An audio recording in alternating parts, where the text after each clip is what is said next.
Hello बच्चों, late read the question. और सबसे पहले क्वेश्चन मैं पढ़ूंगा और फिर मैं एक्सप्लेन कर दूंगा। A solution of palmitic acid, okay, जिसका मोलिकुलर मास है 256 gram per mole in benzene contain 5.12 gram of acid per decimetre cube.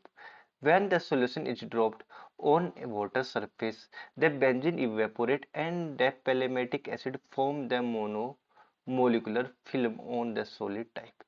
If we wish to cover the area of 480 centimeters square with a monolayer, then what is the volume of pelematic acid solution should be used?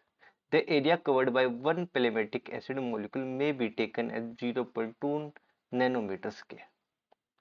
Okay, तो आपको यहाँ पर question क्या है? आपको ये है,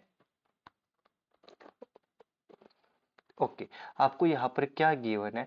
आपको यहाँ पर एक सॉलिड सरफेस गिवन है जिसका एरिया है 480 सेंटीमीटर स्क्वायर, ओके।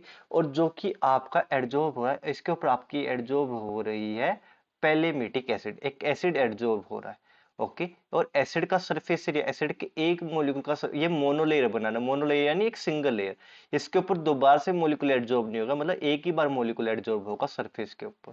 ऐसा नहीं है मॉलिक्यूल के ऊपर मॉलिक्यूल एडजॉर्ब होता रहे, ओके। ये आपकी सॉलिड सरफेस है, इसके ऊपर एक एक करके ऐसे मॉलिक्यूल ऑफ पेलेमेटिक एसिड के एडजॉर्ब हो रहे हैं। तो क्या मैं लिख सकता हूं? देखिए, यहां पर मैं लिख सकता हूं टोटल सरफेस एरिया। देखिए, टोटल सरफेस एरिया, एक मिनट, ओके, मैं लिखता हूं total surface area is equal to किसके बराबर होगा? Area of one molecule multiplied by number of molecule of palmitic acid, right. तो नंबर ऑफ, ये हमारा एक बेसिक सा फॉर्मूला बन गया, ओके। तो यहां से मुझे निकालना है number of molecule of palmitic acid. तो यहाँ पे number of molecule of acid, acid कितना आ जाएगा? देखिए, एसिड के मोलिक्यूल मेरे पास आ जाएंगे total surface area, okay, total surface area divide by area of one molecule. Total surface area हमारे पास है 480 centimetre square, okay. Total surface area है मेरे पास, यहाँ पर जो हमें मेंशन है 0.2 नैनोमीटर स्क्वायर, 0.2 नैनोमीटर स्क्वायर। लेकिन इसको हम सोल्व नहीं कर सकते क्योंकि ऊपर और नीचे दोनों सेम यूनिट होनी चाहिए। देखिए, आपको पता होना चाहिए 1 नैनोमीटर बराबर होता है किसके? 10⁻⁹ मीटर के। नैनोमीटर छोटा होता तो माइनस का साइन आएगा, ओके। और 1 मीटर बराबर होता है 10⁻² सेंटीमीटर। 1 मीटर में 100 सेंटीमीटर होते हैं। तो देखिए, यहाँ पे मीटर की जगह भी लिखूंगा 10⁻², तो यहाँ पर आ जाएगा 10⁻⁷ सेंटीमीटर, ओके। तो 1 नैनोमीटर 10⁻⁷ सेंटीमीटर, लेकिन दोनों जगह स्केयर है, तो यहाँ पर भी आप स्केयर कर लीजिए और यहाँ पर भी आप स्केयर कर लीजिए, और आप पाएंगे आपका आंसर आ जाएगा। देखिए, 1 का स्केयर तो 1 ही रहेगा, 1 नैनोमीटर स्केयर किसके बराबर आ जाएगा? 10⁻⁻14, ओके, सेंटीमीटर स्केयर के। तो number of molecule of acid किसके बराबर आ जाएगा? Number of molecule of acid किसके बराबर आ जाएगा? ये आ जाएगा 480 centimetre square divide by 0.2 nanometre किसके बराबर है? 10⁻⁻14, okay, centimetre square. Centimetre square से सेंटीमीटर स्क्वायर कट गया, तो आपका आंसर आ जाएगा 0.2 डिवाइड बाई 480। देखिए, इसको आप सोल्व करोगे ना, एक मिनट, तो आपका आंसर आ जाएगा 2400, और ये ऊपर आएगा 10⁻14, ओके, ओके, जिसको आप लिख सकते हो 24 इंटू 10⁻14 प्लस 2 16, ये आपका आंसर आ जाएगा, ओके। तो आपको इतने मॉलिक्यूल चाहिए, लेकिन हमारा क्वेश्चन में देखिए आगे हमें कंसंट्रेशन, देखिए मैंने क्वेश्चन स्टार्ट यहां से किया है, ओके। ये आपका पुराना डाटा है। देखिए, इस डाटा को अगर ध्यान से देखोगे तो आपको दिखाई देगा कि यहाँ पर आपको कंसंट्रेशन की जरूरत पड़ने वाली है, नंबर ऑफ मोल की जरूरत पड़ने वाली है। तो देखिए, मोलिक्यूल से मोल कैसे निकालेंगे? Number of mole, of acid, mole of acid, यानी मोलिकुल को किससे डिवाइड कर दो, एवोगेड्रो नंबर से। एवोगेड्रो नंबर हमें क्या लेना, 6 गुना 10 की पावर 23, यानी 24 इंटू 10 की पावर 16। अब ऐसे मत बोलना 6.022 होता है, भाई इन्होंने खुद दे रखा है 6 इंटू 10 की पावर 23 लेना है। ओके, इसको आप सोल्व करोगे तो आ जाएगा ये, मेरे पास नंबर ऑफ मोल आ जाएंगे यहाँ पर 4। ओके, 4 इंटू 10 की पावर, यहाँ पे मैं काटूंगा इसको तो 1 मिनट, 7, 4 इंटू 10 की पावर -7 मोल, तो मुझे इतने मोल चाहिए।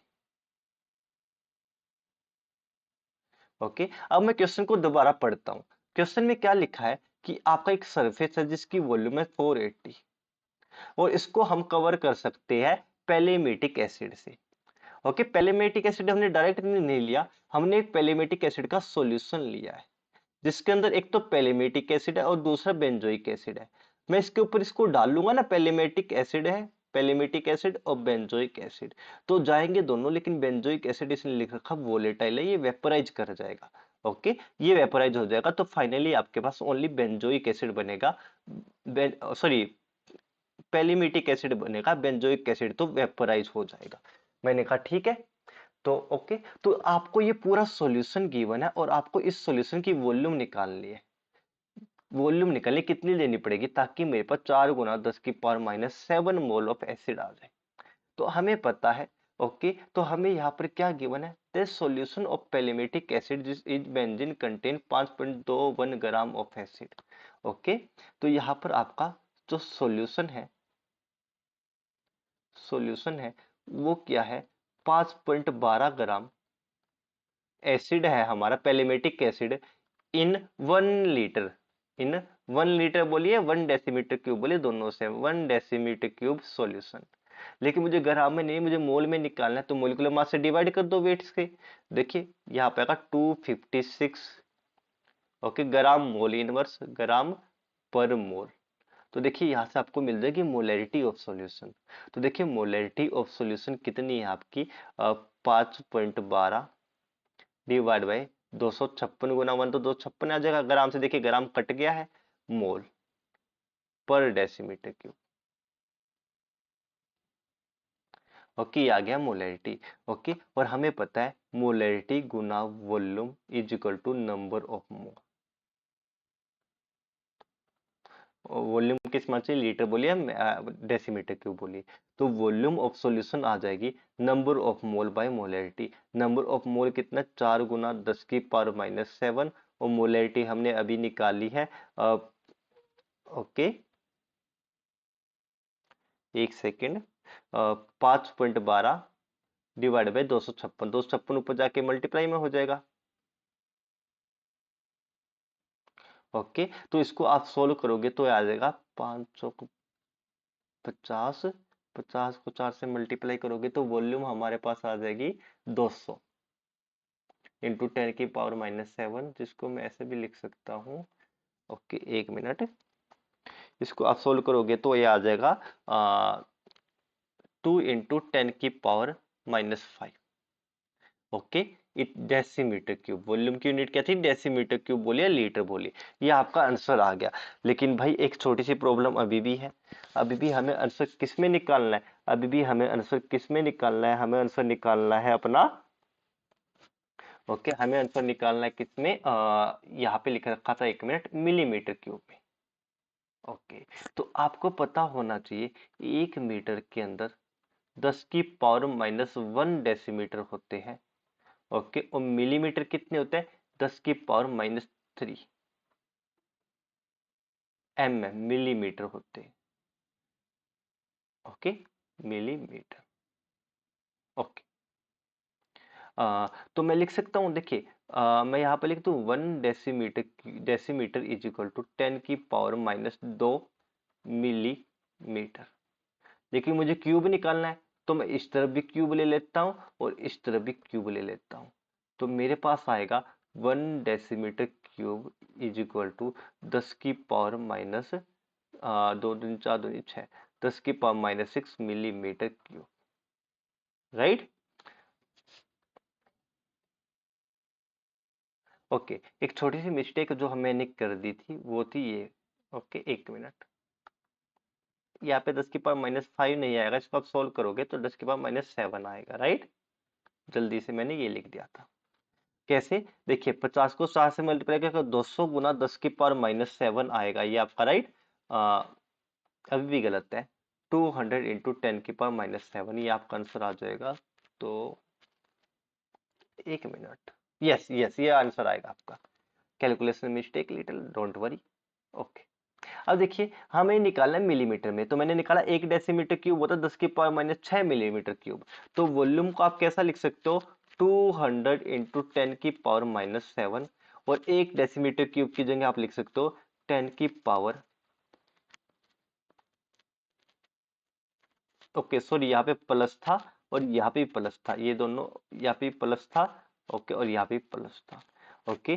10⁻6 मिलीमीटर क्यूब, डेसीमीटर क्यूब की जगह आप मिलीमीटर क्यूब ऐसा लिख सकते हो। इसको आप सोल्व करोगे तो ये रह जाएगा 10⁻⁻1, वॉल्यूम आएगा 200 इंटू 10⁻⁻1 मिलीमीटर क्यूब।